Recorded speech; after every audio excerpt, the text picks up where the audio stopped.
Good day, everyone. Welcome to another episode. My name is Ericka Clinton, and I will be your host today. Joining us are two amazing individuals who have both served on the S4OM Board of Directors, Gayle MacDonald and Stacy Barden, to tell us about the S4OM Preferred Practitioner Grant Program. Thank you both for joining us today. Thank you. Happy to be here. Wonderful. So, why don't you explain to our listeners what the S4OM Preferred Practitioner Grant Program is? Stacy and I have had a dream for many years to do something like this. I want to do it personally to support our members. This program is for people who are preferred practitioners. And I would guess that many of us over the years have had a dream about starting a community project that offers massage to people who perhaps can't afford it. I had a dream for a while, which now I'm mostly retired, but I wanted to do what's called a case series with bone marrow transplant patients. I was really curious, how would massage affect their bone marrow, the actual receiving of their cells on the day. So that's an example of a case study. And I can imagine that a lot of people have ideas that they just needed a little funding to help them to inspire them and to initiate some action to actually do this. So I don't know, Stacy, what your personal inspiration was for this, but for me, it was for our members, to support our members. It was multifaceted. As you know, when I had my clinic, I had a pay it forward program where I asked my clients to help pay for massages for my cancer patients. And they were more than generous on many occasions, and many clients received free or reduced rate massages because of the money that was kept in a separate account for them to utilize. When you called me and said, "Hey, would you want to work on this one too?" I went, "You betcha I do." I just love the idea that by offering this program, our preferred practitioners can step into an arena of providing free massages, by doing some sort of educational program, by doing a case study.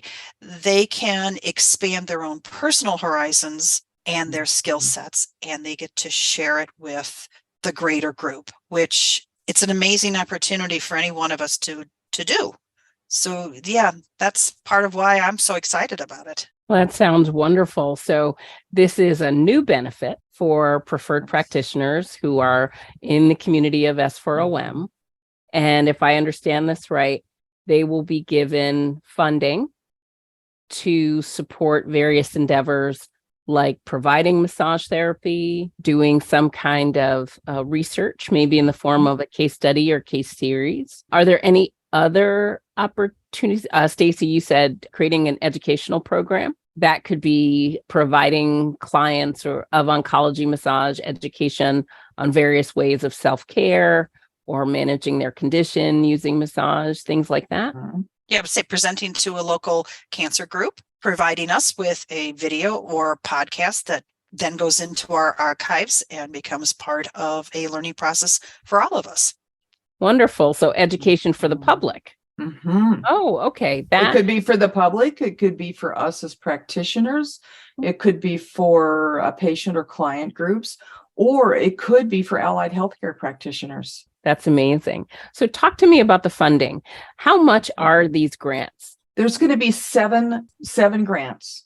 3 of them will be for $1,000 and 4 of them will be for $500. And we have not specified that, the $1,000 grants are going to be for massage and the $500 for this. We're going to try it this way, this first cycle. And things will change. It's the first time around for this. That's good. So it's a work in progress, clearly, but you have these $1,000 and $500 grants that'll be given out, and a lot of it will just depend on the projects that get chosen, I'm assuming. Exactly. For instance, creating an educational project may not take as much time actually as doing sort of a longer term community service project, giving massage, to a specific group of people. So that will be part of what the review team bases, its selection on when they're looking at the applications that people submit. Okay, so let's get to that. So people have to submit an application, and tell us a little bit about that process, when they'll get the application or how they can find the application and what it entails. The God's willing, Monday the 10th, we will blast out our third email about this. And we've been teasing people a little bit, or kind of holding the carrot up. It's like, it's coming. Well, it will be out on July the 10th. And there will be a hyperlink that people can actually download the application off of that email. It will be posted on the S4OM.org website. It will be posted on the Facebook page. The regional champions will blast it out to the people in their state. So there'll be lots of ways to access this application. And so we're trying to give people plenty of time, so a couple of months, to actually get their idea in form and fill out the application. So then the due date will be September the 10th. And then we will, the review team will take its time. We're a volunteer organization, so we don't want this pressureful. So we'll take a good 2 months to review the applications that come in. Wonderful. And then people will complete that application. Obviously, they'll have to give some kind of description of their project, and they'll submit that to grants@s4om.org. And they'll do that by September 10th. And then the review team will review the application, make a decision, and notify the winners or the recipients, let's say, because I think we're all winners at some point doing this work. Yeah. We'll let the recipients know November 10th that they've been selected and how much of a grant they have or will receive. So for the people who, let's say, provide massage therapy using their grants, is there an expectation that they will collect some kind of data from the people that they treat, or gather some kind of information about the efficacy of the work that they're doing? We've created the S4OM Preferred Practitioner clinical report packet.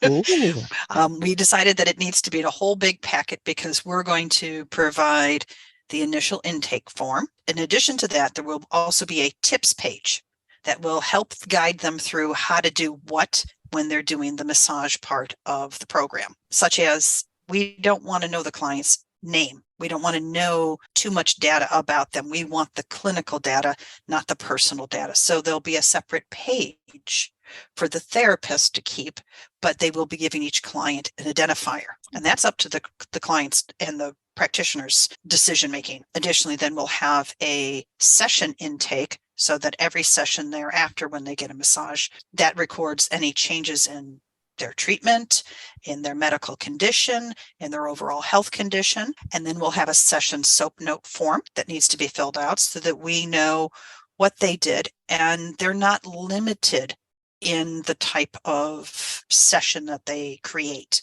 We want people to use all their skills that they have and let us know what their skills are. And then there will also be the measuring scale, where we've created a scale with the smiley faces and verbiage so that before the massage, after the massage, and post, we'll be collecting data to see how the massage affected various different criterias, such as pain, fatigue, sleep, their mood, those kind of things. And all that information comes to us, and we put a few people to work to condense it all into a nice little report. That's wonderful. That's wonderful. That clearly also gives the organization an opportunity to do more with that after we get this initial data, which would be really, really exciting. So after people do their projects of various sorts, for the folks doing massages, obviously the data collected from those opportunities will come back to S4OM.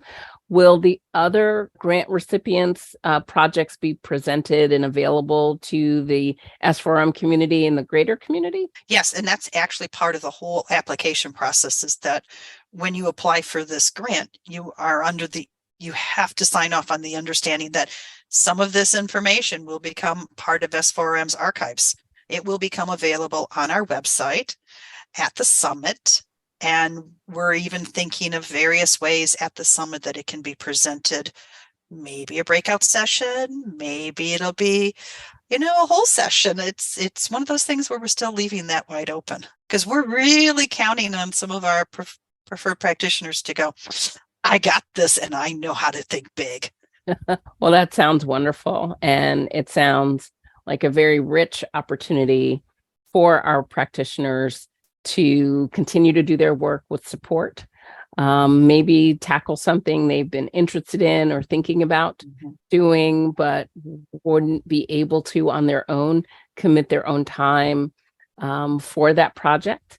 And I love the fact that the community will get to hear about it, benefit from it, and of course, hopefully generate more ideas of things to do for the second coming of this grant program, which I'm assuming we're going to continue to do as regularly as possible. Fingers We'd like crossed. it. Okay. Yeah, it will be a 2-year I- cycle. And so the awardees will have 18 months to complete their project, and then we will, start again with new application process. One of the points I wanted to make was, while we're creating all of this, we realize that there may be room for failure to take place. And failure is a learning lesson that we all need to remember. Don't give up. Think big. Let your imagination go. Be as creative as possible. And if somewhere along the line it derails and goes a different direction, that's still a win. We've all been there, and we need to remember that's still a learning opportunity for all of us. There's definitely value in all of those lessons. And I'm just really excited to see what people are going to come up with, or even be emboldened and inspired to do now that they have this opportunity.